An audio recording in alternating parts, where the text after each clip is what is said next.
Asha. My pronouns are she, her, hers, and my job title is Environmental Education and Outdoor Recreation Program Coordinator, but I usually just shorten it and say Environmental and Outdoor Education Coordinator. So I think big picture, my job is to connect folks that are underrepresented to nature. So that'd be, Black, Indigenous, and people of color, people from the LGBTQ community, folks with limited mobility, experience, resources, and so connecting people in a ways that are meaningful, accessible, sustainable, and empowering. And so what that looks like is, leading some programs, partnering with folks to do programs, doing stuff with like our rec center kids and the larger community, sometimes big events like big National Public Lands Day, which we have here at Hidden Falls, but then also doing smaller sessions or events, as well as helping train staff and really it's just like getting folks outdoors, comfortable, interested, and with the resources to keep spending more time outdoors. A couple of parts for my job that I really like. One is I get to be outside a lot. When I first started this job, I kind of made it a point to be outside. It's like even if I have to answer emails or call somebody, I want to try and be outside if I can while it's nice out. So I would say that's one of my favorite parts. Another part is just being out with people. Seeing a family go camping. So we have a camping program. Seeing a family who's never camped before do it, and having the adults in the group watch their kids and how at ease they are and how just natural it is to be outdoors, and having the adults they're you can just tell folks nervous system settle a little bit when they're outdoors, which to me is just really exciting, and I get excited to be a part of that. So the people and just being outdoors.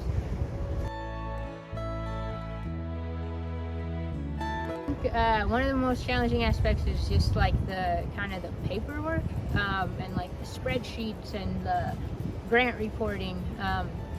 I sort of left that out when I described my job, not intentionally, but I think because it is a little bit of the things that aren't my favorite or that are more challenging. I would say the other thing that's challenging is getting folks to buy in to being outdoors.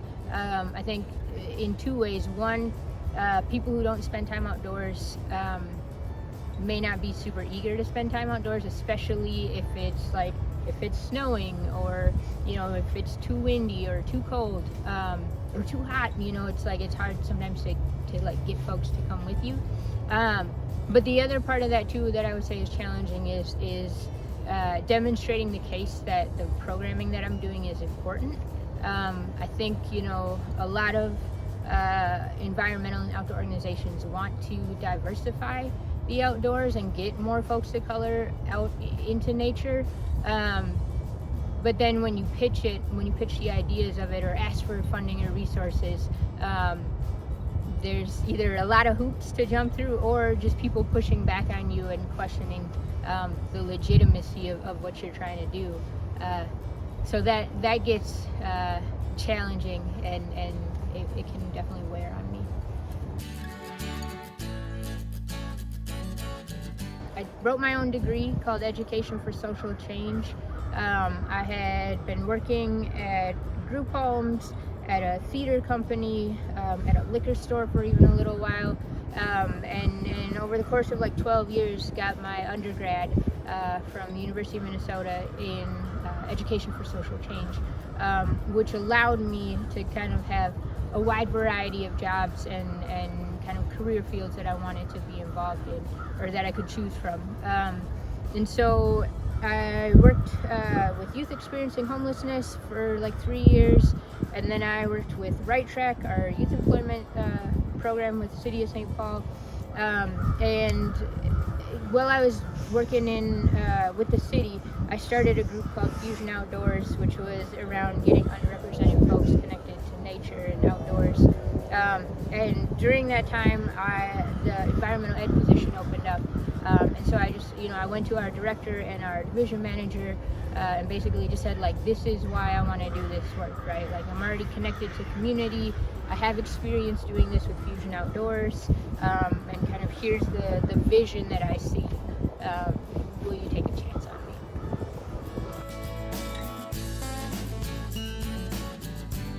Like, I think to be a part of the community that you're serving, and to really listen to what community wants, like to make an effort to actually like get out there and talk to folks. I think that being playful and curious is always important. Being organized is important. It's like, as much of a like youth worker as I am at heart, like I also have to balance like the grant reporting and the and manage the budget, and so it's it's being organized but also being like fun and playful and excited.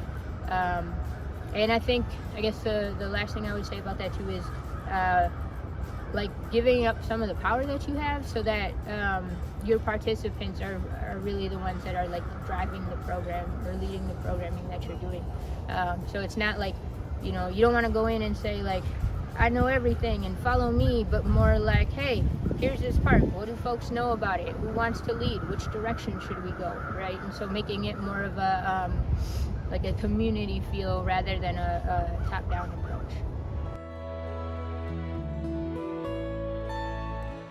I mean, I think I always liked to be outside. I played a lot of sports growing up, so that was part of it, right? And I grew up at the time where like the adult in your house would just be like, and you're out and come back when the street lights come on, and so like we just went out and made our own fun. So I think there was always an interest there, and I would like fish with my grandfather and my uncle and stuff too. And then I had a partner for 4, 5, 6 years, and she had access to all the gear like for camping and whatnot, and so she was like an ecologist, a restoration ecologist, and so she knew a lot about the environment, and so we just got to spend a lot of time outdoors together. Looking back on it now, I'm like, ooh, I wish I would have paid a little bit more attention when I had this person like that. I could ask like, what kind of tree is this? What kind of flower is this? What animal what animal was that?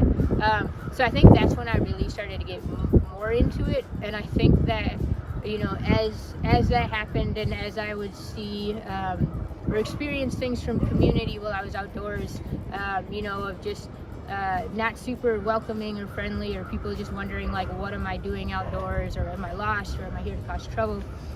That's what started to make me want to do programming that would be, or like to just essentially create a space where folks that look like me can be outside and not be questioned of like, well, what are you doing here? Like, we belong here just as much as anyone else does.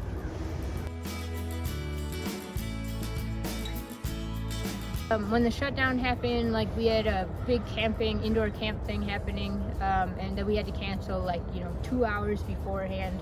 And then for the first little while, I was like, oh, professional development, like I'm just gonna learn everything I can, because I didn't realize like how big COVID was, or like how I thought it was gonna just be a short-term thing. So then it was working with a couple colleagues to provide resources for folks just to get outside safely. This past summer, when George Floyd was killed, a big part of my work then shifted. I started a Facebook group for Black, Indigenous, and people of color who live in the Twin Cities and want to be outdoors. And that group, with very little promotion, there were like 100 people that joined in the first like 3 or 4 days probably. And so I had asked my boss, or my boss's boss, can I do BIPOC specific programming? And he said yes. And so we did like 19 different outings that were led by and for Black, Indigenous, and people of color. It was all adults. We did everything from like, kayaking to edible plant hikes to just regular hikes to We painted. We like set up easels down here along the river and painted with the river. We did a whole ton. We did tree planting. We did a bunch of things. And what was nice about it was I was able to use some grant funding to pay Black, Indigenous, and people of color to lead it. That has been like the main focus of my work in the second half of 2020 and even continuing now. So it's really focusing on community that is under resourced, that we don't have these opportunities in the same way because it's not safe for us to be outdoors. So being able to create that space where it is safe for us has been a blessing in an otherwise really hard time. A couple things keep me coming back every day. I think one, just the again, it's the people, seeing people really experience being outdoors and being in a space where they feel safe is just really beautiful, and it's a privilege of mine to be able to be a part of that. So that's one thing. I get paid well to do my job, which in some ways is like, wow, that's kind of like superficial or whatever, but it's true, right? It's like you have to be able to pay your bills, pay your mortgage, all the things, and my job allows me to do that, which again I feel really, really fortunate and privileged to be able to say that. And I guess just the flexibility that I have is really nice. Like, I kind of get to do whatever I want as long as it's within reason, and so being able to flex my creative brain within this umbrella of environmental and outdoor education, I think is a lot of what keeps me coming back.